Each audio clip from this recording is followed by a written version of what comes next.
Ang programang ito ay rated SPG. Striktong patnubay at gabay ng magulang ang kailangan. Maaaring may masiselang tema, lengguwahe, karahasan, sexual, horror o droga na hindi angkop sa mga bata. Tawagan ni Moira ang kanyang anak na si Zoe. Dito na nga itinanong niya itong si Don Pepe kung kamusta na talagang kung tatakas ito ay talagang huwag itong patatakasin na talagang barilin niya ito.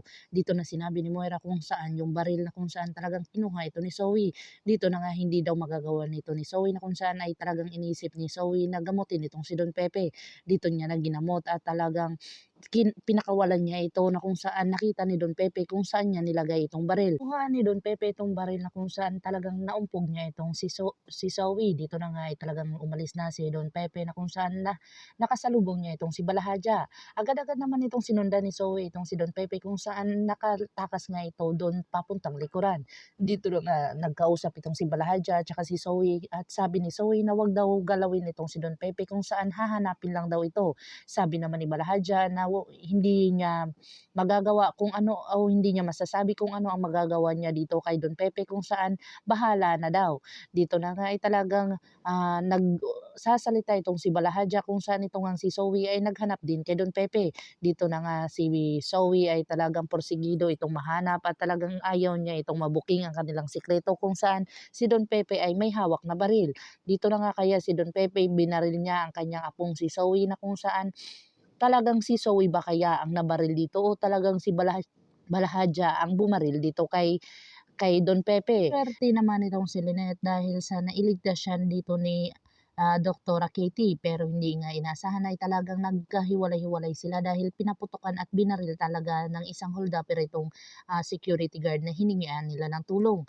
Pero dito nga ay talagang natagpuan sila at talagang nagkahiwalay sila na kung saan ito ang si Doktora Katie ay nag-send ng link dito kay Dr. Carlos Benitez.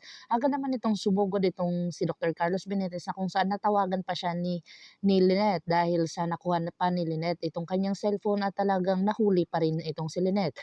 Dito na dumating si Dr. Carlos Benitez at nagbugbugan sila dito sa isang holdupper. Dito na nga ay talagang nag-surrender nga itong si Dr. Carlos at nahalandusay nga ito na kung saan nakuha nga ni Lynette itong baril na ito na kung saan hindi niya nga kayang bumaril dito sa taong holdupper na kung saan naagaw pa rin ito. Dito na nga tumayo si Dr. Carlos Benitez sa kung saan talagang dalawa na sila doon. Dito na nga ay talagang nagsuntukan na sila na kung saan nakita talaga ni Dr. Kate kung paano lumaban itong si Dr. Carlos Benitez at paano rin tumakas dito.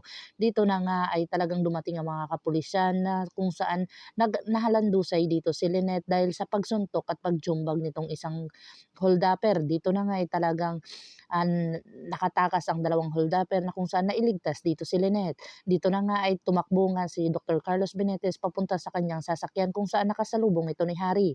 Agad-agad naman itong tinanong ni Harry kung nasaan si Lynette kung saan sinabi niya dito na hindi niya daw nakita si Lynette kung saan dito na nga nahuli ni Harry itong kanyang ama na nagsisinungaling dahil sa nakausap niya itong si Lynette doon sa ambulance kung saan siya nakaupo. Dito na nga ipinagtataka ni Harry ang lahat ng mga kanyang nalalaman na kung saan dito nga si Dr.